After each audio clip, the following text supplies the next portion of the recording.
दोस्तों, कैसे हो आप सभी। आशा करता हूँ कि अच्छे होंगे।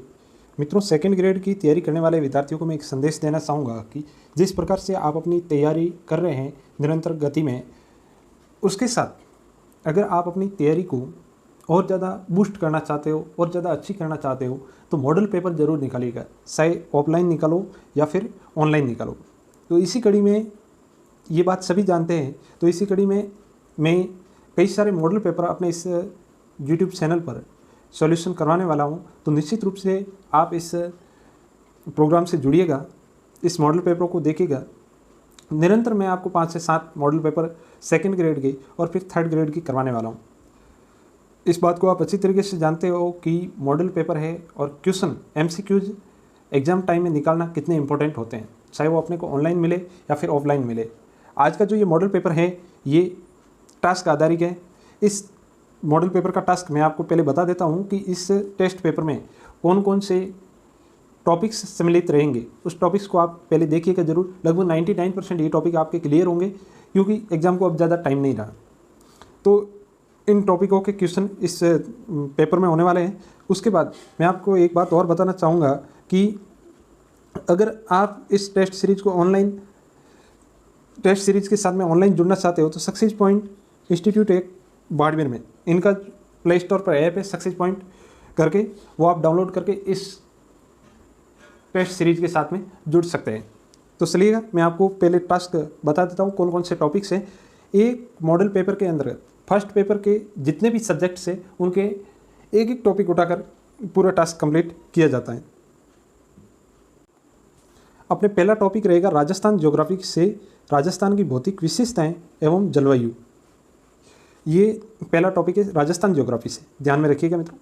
अगला जो सब्जेक्ट है वो है राजस्थान की प्राचीन सभ्यताएं एवं संस्कृति।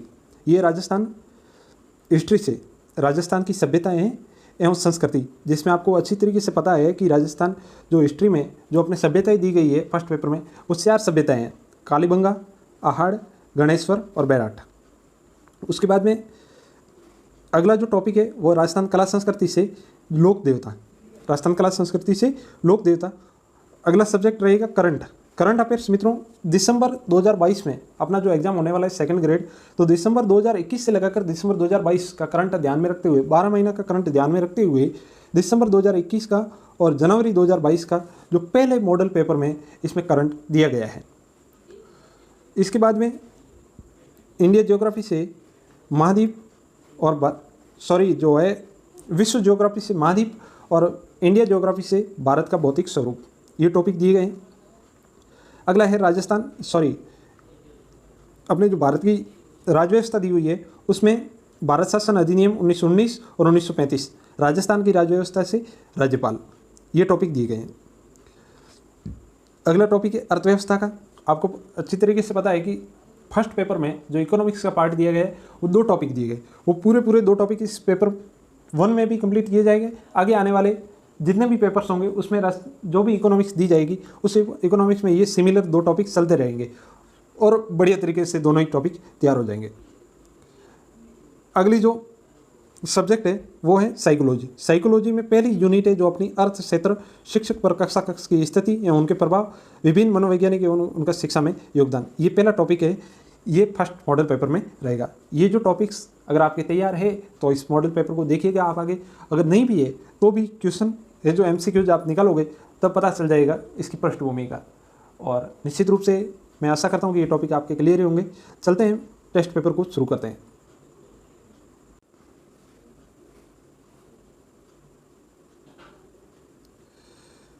अगला क्वेश्चन है पूर्व दिशा में राजस्थान में चलने वाली हवा को क्या कहा जाता है। पूर्वी दिशा में राजस्थान में चलने वाली हवा को क्या कहा जाता है। तो पूर्व दिशा में चलने वाली हवाओं को मित्रों कहा जाता है पूर्वाई।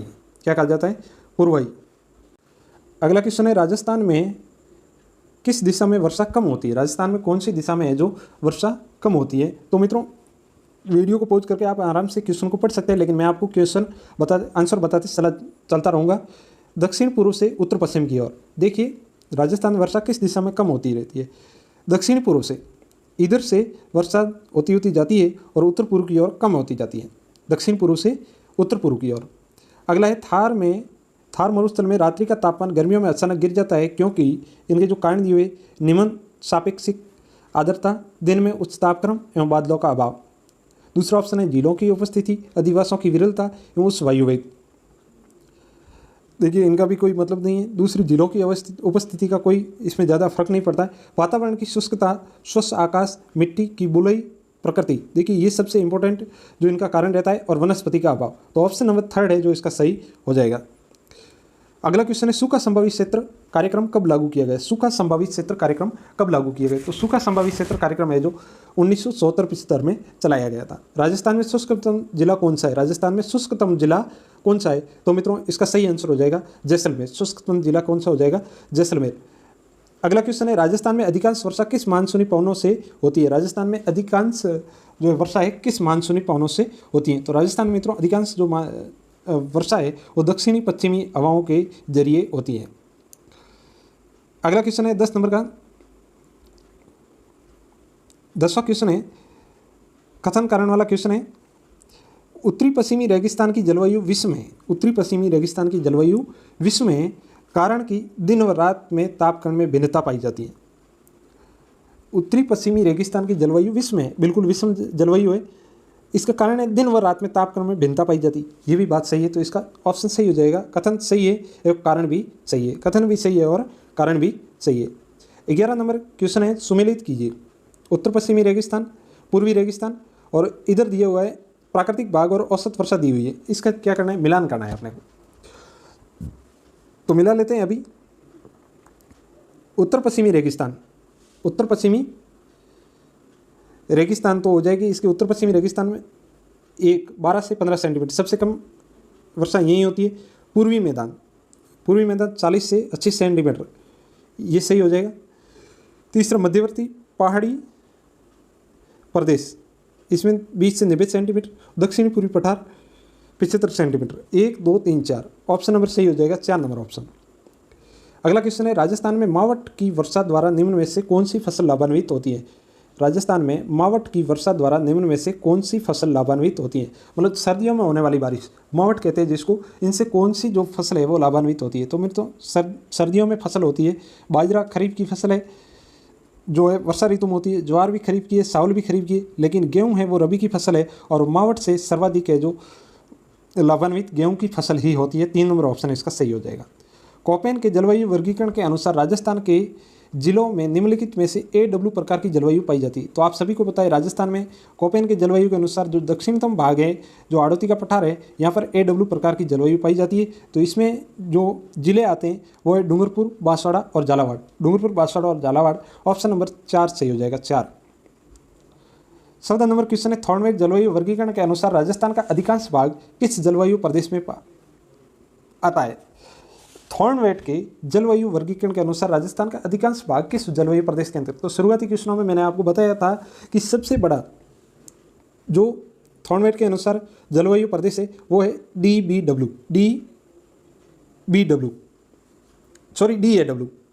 सबसे ऊपरी भाग उत्तरतम हो जाएगा DBW, पश्चिम में हो जाएगा EAD और दक्षिणतम भाग में हो जाएगा CAW और बीच वाला जो सबसे बड़ा जो विस्तृत प्रदेश है वो है DAW। 14 नंबर में हो जाएगा, 3 नंबर ऑप्शन सही हो जाएगा 14 नंबर क्वेश्चन में। अगला 15वां क्वेश्चन है बबूलिया क्या है? बबूलिया क्या है? एक प्रकार की वर्षा है या फिर एक प्रकार की वनस्पति है या फिर दक्षिण राजस्थान का एक प्रकार का रिवाज है या फिर एक प्रकार की आंधी है? तो बिल्कुल आप सभी को पता है कि बबूलिया एक प्रकार की क्या है? आंधी है। अगला करंट का क्वेश्चन रहेगा मित्रों, पैरा ओलंपिक अवार्ड्स 2022 में सर्वश्रेष्ठ महिला पदार्पण पुरस्कार किसे प्रदान किया गया? तो आप सबको पता है कि अवनी लेकरा जो कि शूटिंग से इनका जो ताल्लुक है, इन्होंने सर्वश्रेष्ठ महिला पदार्पण पुरस्कार प्रदान किया गया है इनको। अगला क्वेश्चन रहेगा इन्वेस्ट राजस्थान सम्मेलन 2022 की थीम क्या थी? इन्वेस्ट राजस्थान सम्मेलन 2022 की थीम क्या थी? तो इसकी थीम थी मित्रों committed and delivered. 2 number option सही हो जाएगा। अगला क्वेश्चन है निम्नलिखित में से किसे उपन्यास है पाणीरा रुखाड़ा राजस्थानी भाषा का बाल साहित्य पुरस्कार से सम्मानित किया गया? पाणीरा रुखाड़ा एक रचना है और इसके लिए इनको बाल साहित्य पुरस्कार दिया गया है। तो पाणीरा रुखाड़ा इस बाल साहित्य के लिए पुरस्कार दिया गया मित्रों कीर्ति शर्मा को। इसको दिया गया कीर्ति शर्मा को। मित्रों करंट का जो पोर्शन है वो बड़ा रोल अदा करता है। 10 क्वेश्चन आते हैं इनके और बहुत ही सरलता से अपन इनको कर सकते हैं अगर थोड़ा बहुत नॉलेज रखे तो, अपन करंट को साथ साथ में पढ़ते चले तो। अगला क्वेश्चन है राजस्थान के मुख्य सचिव कौन है? तो राजस्थान के मुख्य सचिव अभी तक जो बने हुए हैं उनका नाम है उषा शर्मा। अगला 20 नंबर क्वेश्चन है केंद्र सरकार ने जनवरी 2022 में राजस्थान के किस जिले में MHMI पार्क बनाने की मंजूरी प्रदान की गई? तो MHMI पार्क बनाने की जो मंजूरी प्रदान की गई है वो की गई है दौसा जिले में। कहाँ पर? दौसा जिले में। 4 नंबर ऑप्शन सही हो जाएगा। अगला क्वेश्चन है फीफा के वर्ष 2021 के पुरस्कारों के अंतर्गत सर्वश्रेष्ठ महिला एवं पुरुष फुटबॉलर पुरस्कार क्रमश किसे प्रदान किया गया है? पुरुष और महिला फुटबॉलर के पुरस्कार किसे प्रदान किए गए? तो पुरुष महिला फुटबॉलर का जो है अवार्ड प्रदान किया गया है वो रॉबर्ट लेवांडोव्स्की, और महिला जो फुटबॉलर का जो अवार्ड प्रदान किया गया है वो एलेक्सिया पुटेलास को किया गया है। अगला क्वेश्चन है राष्ट्रीय जल पुरस्कार 2020 में सर्वश्रेष्ठ राज्य श्रेणी में राजस्थान को कौन सा स्थान प्रदान किया गया है? राष्ट्रीय जल पुरस्कार मतलब देश में जल पुरस्कार दिए गए 2020 में राजस्थान का कौन सा स्थान रहा है? साफ क्वेश्चन ये है। तो राजस्थान का इसमें द्वितीय स्थान रहा है जल पुरस्कार में।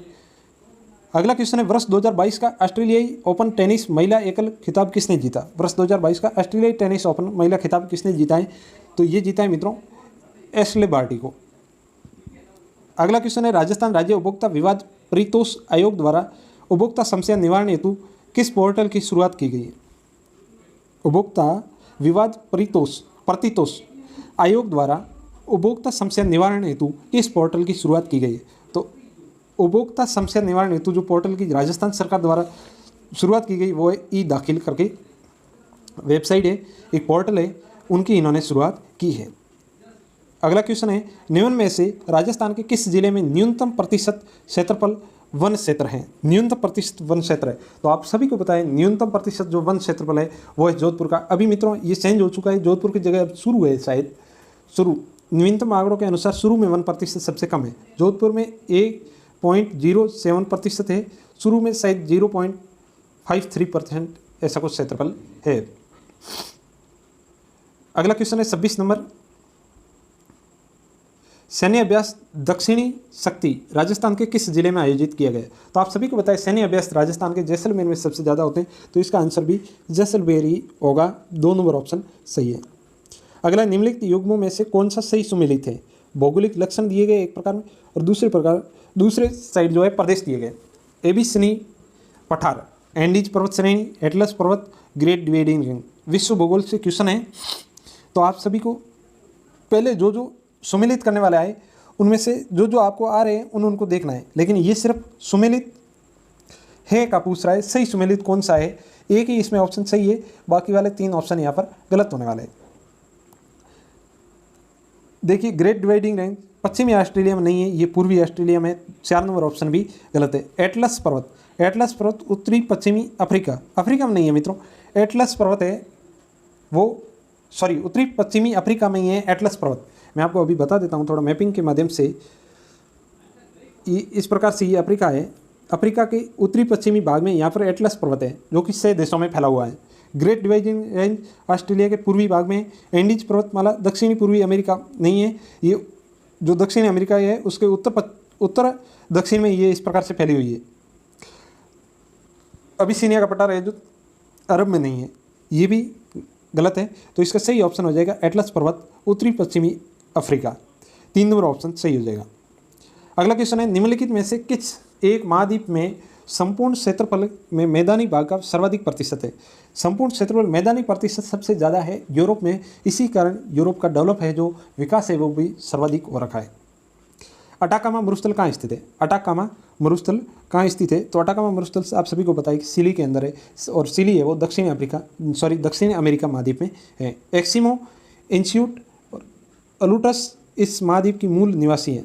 कौन से महाद्वीप की ये जो जनजातियाँ हैं जो ये मूल निवासी है? एक्सिमो वगैरह। तो एक्सिमो वगैरह ये जनजातियाँ हैं वो उत्तरी अमेरिका की मूल निवासी है जो उत्तरी ध्रुव में रहती है। कनाडा का विनिपेग नगर किस खाद्यान्न के लिए प्रसिद्ध मंडी के रूप में जो प्रसिद्ध है? तो ये मित्रों आप सभी को पता है कि गेहूं के लिए विनिपेग मंडी कनाडा की उत्तरी अमेरिका महाद्वीप कह दें या फिर विश्व की सबसे बड़ी जो है गेहूं मंडी है। 32 नंबर क्वेश्चन है निम्नलिखित में से असुमेलित का चयन कीजिए। इनमें से कौन सी असुमेलित है उसका चयन करना है। तो मित्रों इसका मैं सीधा आपको आंसर बता देता हूँ। डेविस जल संधि है वो बेफिन की खाड़ी और बेरिंग सागर को नहीं जोड़ती है। डेविस जल संधि, ये ऑप्शन इसका सही हो जाएगा। बेरिंग जल संधि आर्टिक सागर बेरिंग सागर को जोड़ती है। फ्लोरिडा जल संधि है जो मैक्सिको की खाड़ी और अटलांटिक सागर को जोड़ती है। युकाटन जल संधि मैक्सिको की खाड़ी और कैरिबियन सागर को जोड़ती है। 3 नंबर ऑप्शन इसका सही हो जाएगा। आप सभी को ये मैं एक टास्क दे रहा हूँ, क्वेश्चन आपके लिए छोड़ रहा हूँ कि डेविस जल संधि है वो किस किस महासागर को जोड़ती है या फिर किस किस सागर को जोड़ती है, ये आपको बताना है कमेंट बॉक्स में। अगला क्वेश्चन है, निम्न में से कौन सी नदी मकर रेखा को 2 बार काटती हुई हिंद महासागर में गिरती है? मकर रेखा को काटती हुई हिंद महासागर में गिरती है। तो देखिए ये पृथ्वी है, इस पर 3 रेखाएं, कर्क रेखा, भूमध्य रेखा और मकर रेखा। तीनों की मैं आपको ट्रिक बता देता हूँ। माँ काली, माँ का हो जाएगा मकर रेखा को कर्क रेखा को काटने वाली माही नदी, और भूमध्य रेखा को 2 बार काटने वाली कांगो नदी, और मकर रेखा को 2 बार काटने वाली लिम्पोपो नदी। तो इसका सही ऑप्शन हो जाएगा मकर रेखा को 2 बार काटने वाली नदी हो जाएगी 4 नंबर ऑप्शन लिम्पोपो नदी। अगला क्वेश्चन है, दक्षिणी सूडान की राजधानी। दक्षिणी सूडान की राजधानी क्या है मित्रों? तो दक्षिणी सूडान की राजधानी है जुबा। दक्षिणी सूडान की राजधानी क्या है? जुबा। 2 नंबर ऑप्शन सही हो जाएगा। कई क्वेश्चन ऐसे होते हैं मित्रों जिसका आंसर अपने को छोड़ना ही होता है।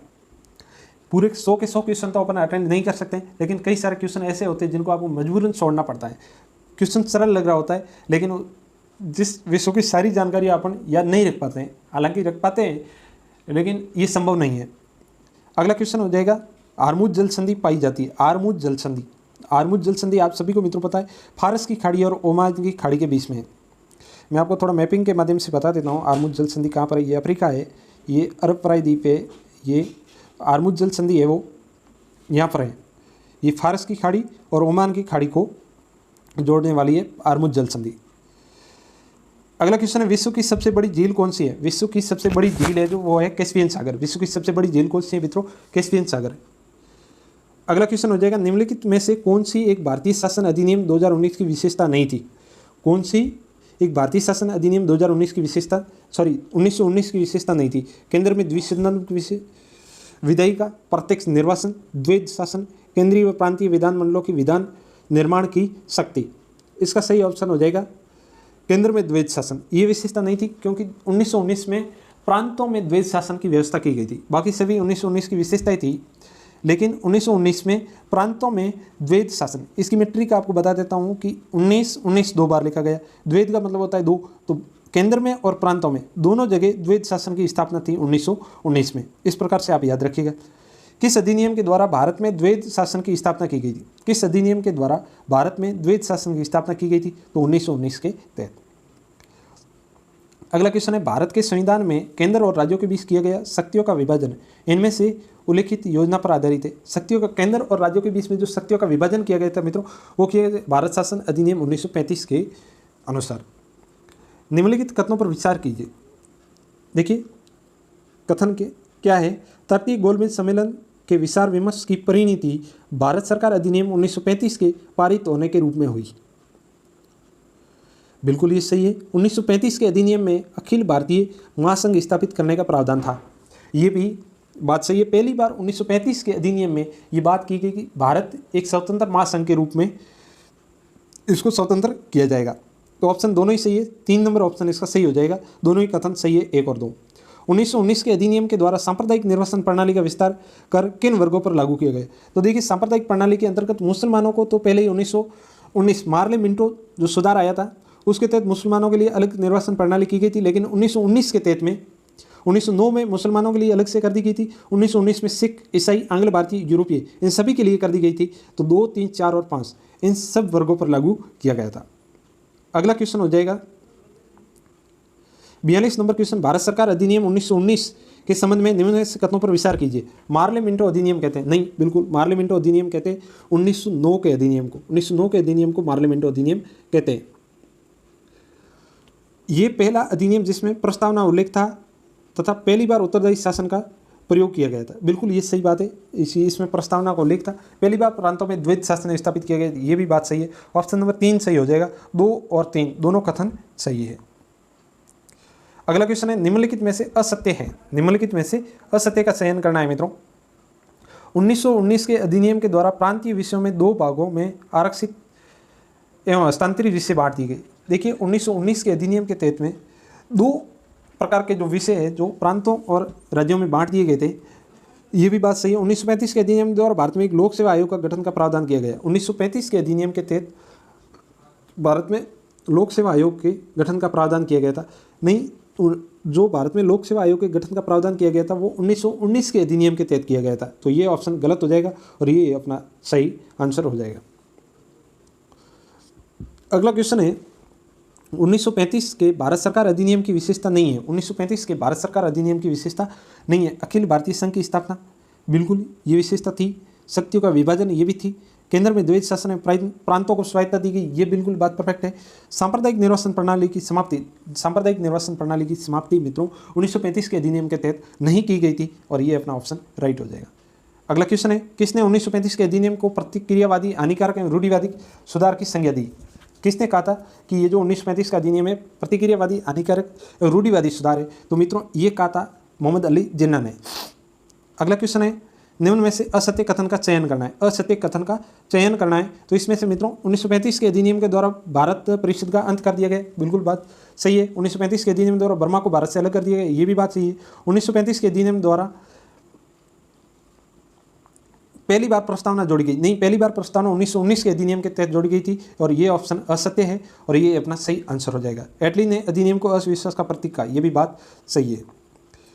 अगले क्वेश्चन है राजस्थान लोक देवता वाला जो टॉपिक है राजस्थान कला संस्कृति में से पाबूजी से संबंधित असत्य कथन है। इन्हें लक्ष्मण का अवतार माना जाता है, बिल्कुल सही बात है। ऊँटों का देवता कहा जाता है, ये भी बात सही है। राजस्थान में सर्वप्रथम ऊँट यही लाए थे और ये अर्जुन के वंशज माने जाते हैं, नहीं मित्रों ये बात गलत है और 4 नंबर ऑप्शन गलत है और ये अपना सही आंसर हो जाएगा। 48 नंबर क्वेश्चन रहेगा अपना मेयाजी से संबंधित कथनों पर विचार कर सही कूट का चयन करना है। नीचे कूट दिए गए हैं और उन कूटों का सही चयन करना है। इन्होंने जैसलमेर के भाटी राणक देव से युद्ध किया था, बिल्कुल ये बात सही है। इनके घोड़े का नाम किरीट काबरा था, ये भी बात सही है। इनका मेला भाद्रपद कृष्ण अष्टमी को मतलब जन्माष्टमी के दिन भरता है, ये भी बात सही है। और इनका प्रमुख मंदिर बैंगटी में बना हुआ है, नहीं मित्रों इनका प्रमुख मंदिर है जो बापीनी गांव जोधपुर में बना हुआ है। तो 4 नंबर ऑप्शन गलत है, सही ऑप्शन हो जाएंगे 1, 2 और 3। ऑप्शन नंबर 1 राइट हो जाएगा, ऑप्शन नंबर 1 राइट हो जाएगा मित्रों। अगला क्वेश्चन है लोक देवता और आराधना के लिए किए जाने वाले नृत्य में सत्य कथनों का चयन करना है। गोगा जी के लिए थाली नृत्य, नहीं मित्रों थाली नृत्य किया जाता है पाबू जी की फड़ में या फिर पाबू जी के लिए किया जाता है। पाबू जी का सांकल नृत्य नहीं मित्रों, सांकल नृत्य गोगा जी का है। तेजा जी का कसी घोड़ी नृत्य, अड़बू जी का 13 ताली नृत्य। 13 ताली नृत्य है जो रामदेव जी के मेले में किया जाता है और रामदेव जी की याद में ही किया जाता है 13 ताली नृत्य। कच्ची घोड़ी नृत्य ये मित्रों सही है, तेजा जी लोक देवता से संबंधित है कसी घोड़ी नृत्य। 49 में ऑप्शन नंबर 3 सही हो जाएगा, ऑप्शन नंबर 3 सही हो जाएगा। झुंझार जी से संबंधित कथनों पर विचार कर सही कूट का चयन कीजिए। इमलोआ गांव सीकर सही है। इनका मंदिर सियालोदड़ा सीकर में बना हुआ है, ये भी बात सही है। इनके 3 भाइयों दूल्हे दुल्हन की मूर्तियों के रूप में पूजा की जाती है, मित्रों ये भी बात सही है। गोरक्षक देवता के रूप में पूजा जाता है, नहीं मित्रों गोरक्षक देवता के रूप में इन्हें नहीं पूजा जाता है। इन्होंने तो गरीबों की सेवा की थी और लगभग इस प्रकार से अपन कह सकते हैं कि भूमिया जी के रूप में इनको पूजा जाता है। अगला क्वेश्चन है पशुपालकों के पालनहार किस लोक देवता को कहा जाता है? पशुपालकों के पालनहार किस लोक देवता कहा जाता है? देव बाबा को कहा जाता है। किस लोक देवता के भोपों के बारे में कहा जाता है कि उनके भोपों में की वंशवृद्धि नहीं होती? वंशवृद्धि मित्रों नहीं होती मेहा जी के भोपों की। अगला क्वेश्चन है मामा देव से संबंधित असत्य कथन। इन्हें तोरण का इनका प्रतीक तोरण होता है, ये भी बात सही है। बरसात का देवता कहा जाता है, ये भी बात सही है। इन्हें भैंसे की बलि दी जाती है, ये भी बात सही है। और इनका मंदिर पंचमुखी पहाड़ी पर है, ये बात गलत है मित्रों। मामा देव का मंदिर है जो पंचमुखी पहाड़ पर किसी निश्चित जगह पर नहीं है, इनको गांव के बाहर जो ओरण में तोरण के रूप में पूजा जाता है। अगला क्वेश्चन है 100 नंबर अड़बू जी को दर्शन देते हुए रतन कटोरा और सोन छुटिया किसने भेंट की थी? सोन छुटिया और रतन कटोरा किसने भेंट किया जाता मित्रों? तो अड़बू जी को दर्शन देते हुए जो है रामदेव जी ने सोन छुटिया और रतन कटोरा भेंट किया था। 55 नंबर क्वेश्चन हो जाएगा अगला देवनारायण जी की फड़ से संबंधित असत्य कथन का चयन करना है। ये सबसे प्राचीन फड़ है, बिल्कुल सही बात है। देवनारायण जी की फड़ सबसे प्राचीन फड़ है। इस फड़ पर 2011 में डाक टिकट जारी किए थे, ये मित्रों गलत बात है। देवनारायण जी की फड़ पर 1996 में डाक टिकट जारी किया गया था। सबसे छोटी फड़ है और सबसे लंबी फड़ है और सबसे प्राचीन फड़ है, ये बात सही है। लोक देवता कला जी से संबंधित असत्य कथन है। लोक देवता कला जी ये शेषनाग के अवतार है, सही है। लोक 4 हाथों वाले लोक देवता, ये भी बात सही है। चित्तौड़ के तीसरे शाखे में इन्होंने केसरिया किया था, ये भी बात सही है। इनका जन्म चित्तौड़गढ़ में हुआ था, ये बात गलत है मित्रों। जो है लोक देवता कला जी का जन्म है वो मेड़ता में हुआ था। कहाँ हुआ था? मेड़ता में, तो ये बात गलत है। 4 नंबर ऑप्शन इसका सही हो जाएगा। अगला क्वेश्चन है, भूमि रक्षक देवता कौन कहलाए? भूमि रक्षक देवता कहलाए भूमिया जी। गोगा जी के मंदिर को गोगा जी के मंदिर जो गोगा मेड़ी में स्थित है से संबंधित जो है कथनों पर विचार कर सही कूट का चयन करना है। मंदिर का मूल निर्माण गंगा सिंह द्वारा किया गया, तो ये बात भी सही नहीं है, क्योंकि जो है गोगा जी के मंदिर का निर्माण है जो गंगा सिंह ने नहीं करवाया था। मंदिर का मुख्य द्वार पर अल्लाह लिखा हुआ है। नहीं मित्रों, यहाँ पर कन्फ्यूजन बहुत बड़ा होता है। अल्लाह नहीं लिखा हुआ है, बिस्मिल्लाह लिखा हुआ है। यहाँ पर भाद्रपद कृष्ण नवमी को मेला पड़ता है, ये बात सही है। और इसका मंदिर का आकार है जो मकबरे के समान है, ये भी बात सही है। ऑप्शन नंबर 3 और 4 सही हो जाएगा, 2 नंबर ऑप्शन। निम्न में से कौन सा काल कालीबंगा से संबंधित है? कौन सा काल कालीबंगा से संबंधित है? तो 2500 ईसा पूर्व से 1500 ईसा पूर्व के समय में कालीबंगा सभ्यता का जो है उद्भव हुआ था। आहड़ सभ्यता की सर्वप्रथम खुदाई किसने करवाई थी? आहड़ सभ्यता की सर्वप्रथम खुदाई किसके द्वारा की गई थी? आहड़ सभ्यता की जो है खुदाई की गई थी ए के व्यास के द्वारा। 1 नंबर ऑप्शन राइट हो जाएगा। 60 नंबर क्वेश्चन का 1 नंबर ऑप्शन राइट हो जाएगा। अगला क्वेश्चन है, गणेश्वर सभ्यता के अवशेष किस नदी के किनारे प्राप्त हुए? तो गणेश्वर सभ्यता के अवशेष है जो कांतली नदी के किनारे पर प्राप्त हुए। बेराट में किस सभ्यता के अवशेष प्राप्त हुए? बेराट में किस सभ्यता के अवशेष प्राप्त हुए? तो मौर्य युगीन सभ्यता के जो है अवशेष यहाँ पर प्राप्त हुए, अशोक मौर्य के समय का। बाबरू शिलालेख वगैरह। भीम डूंगरी गणेश डूंगरी राजस्थान किस सभ्यता से संबंधित है? तो ये मित्रों बेराट सभ्यता से संबंधित है।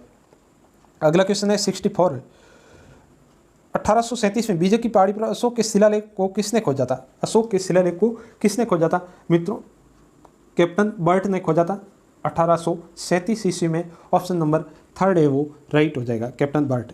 कालीबंगा प्रथम के नाम से किस सभ्यता को जाना जाता है? कालीबंगा प्रथम के नाम से मित्रों सौती सभ्यता को जाना जाता है। जिस प्रकार से कालीबंगा में गुलाबी मर्तबांड मिले उसको सौती संस्कृति के मर्तबांड भी कहा जाता है, इसलिए सौती सभ्यता के नाम से जाना जाता है।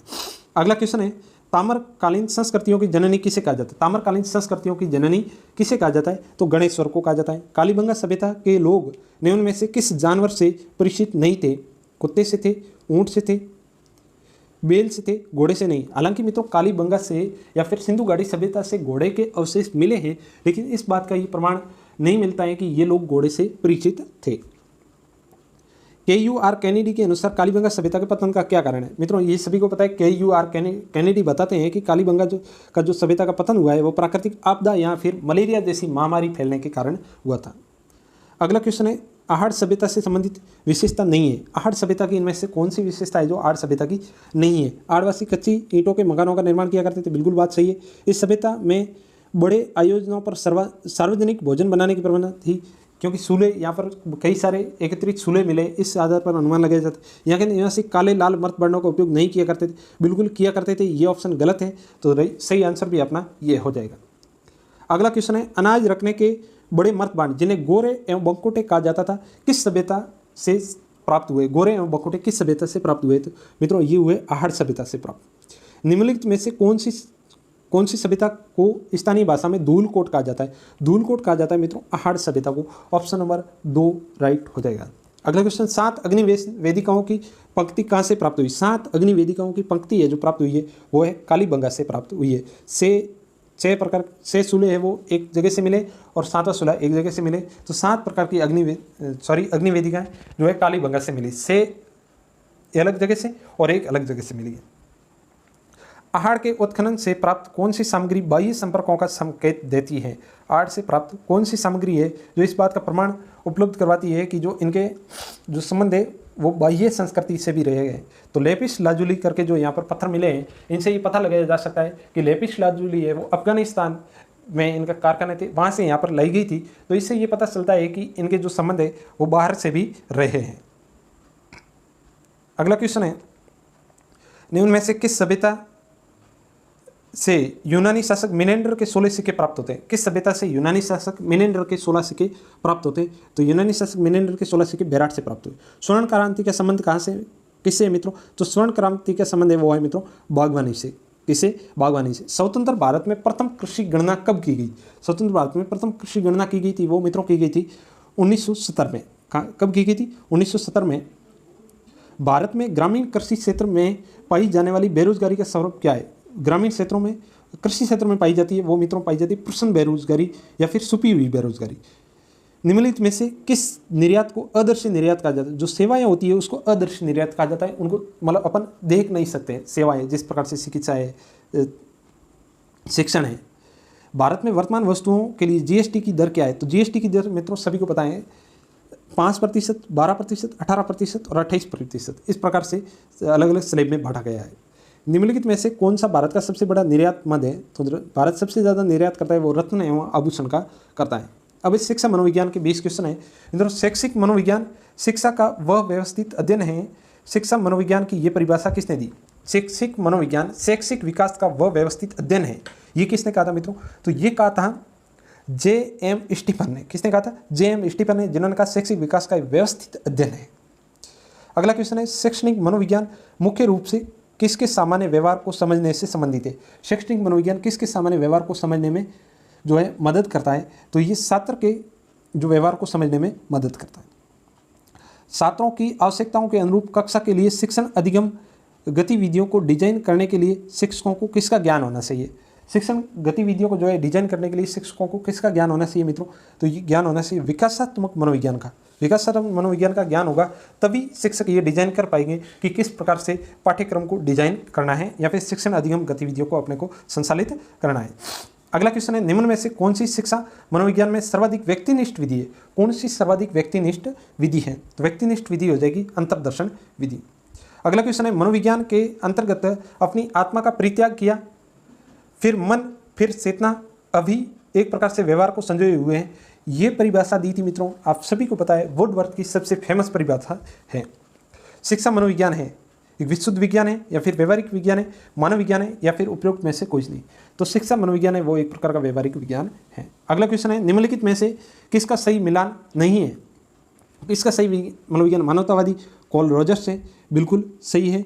प्राकृतिकवादी विलियम जॉन्स है, बिल्कुल सही है। संरचनावादी में वॉटसन नहीं है, संरचनावादी जेरोम ब्रूनर है और मनोविश्लेषणवादी सिगमंड फ्राइड सही है। तो 3 नंबर ऑप्शन इसका राइट हो जाएगा। प्रथम मनोवैज्ञानिक प्रयोगशाला किसने स्थापित की थी? वुंट ने। मनोविज्ञान प्रारंभ में किस विषय का अंग था? मित्रों ये दर्शन शास्त्र का अंग था, सभी को पता है। शिक्षा मनोविज्ञान की विषय वस्तु निम्न में से किस मुख्य कारकों के इर्द गिर्द घूमती है? शिक्षा मनोविज्ञान की विषय वस्तु किन कारकों के इर्द गिर्द घूमती है? शिक्षार्थी अधिगम अनुभव, शिक्षक अधिगम प्रक्रिया, अधिगम परिस्थितियां, इन सभी के इर्द गिर्द घूमती है। 4 नंबर ऑप्शन सही हो जाएगा। शिक्षा मनोविज्ञान मनोविज्ञान की वह शाखा है जो शिक्षण एवं सीखने से संबंधित है। ये कथन किसने दिया? शिक्षण एवं सीखने से संबंधित है, ये कथन कहा था मित्रों, सबसे फेमस कथन है स्किनर का। 2 नंबर ऑप्शन सही हो जाएगा। जब एक ही विषय के विकास का अध्ययन अधिक समय अवधि तक किया जाता है, जब एक ही विषय का जो है अध्ययन अधिक समय अवधि तक किया जाता है तो वो एक प्रकार से हो जाएगा अनुदीर्घ, और एक समय के बाद में बंद किया जाता है उसको अनुप्रस्थ या काट अध्ययन कहते हैं। अधिक समय तक किया जाता है उसको कहा जाए अनुदीर्घ अध्ययन।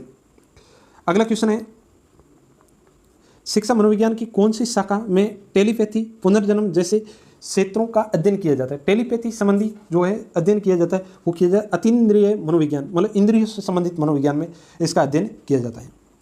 निम्नलिखित में से कौन सा मनोविज्ञान संप्रदाय ब्लैक बॉक्स थ्योरी के नाम से जाता है? मित्रों सबसे आसान क्वेश्चन, सबसे famous question black box theory के नाम से जाना जाता है, वो जाना जाता है व्यवहारवाद। कौन सा? व्यवहारवाद। 94 का 1 नंबर ऑप्शन सही हो जाएगा। किसने कहा था कि मनोविज्ञान जीव जंतुओं के बर्ताव का धनात्मक विज्ञान है? जीव जंतुओं के विज्ञान का एक प्रकार से क्या है? धनात्मक विज्ञान है। ये कहा था कि सर विलियम मैकडूगल है। 1 नंबर ऑप्शन सही हो जाएगा। विलियम जेम्स की मनोविज्ञान के सिद्धांत पुस्तक कब प्रकाशित हुई? विलियम जेम्स की मनोविज्ञान के सिद्धांत पुस्तक कब प्रकाशित हुई थी? 1950 में। 1950 96 का 2 नंबर ऑप्शन सही हो जाएगा।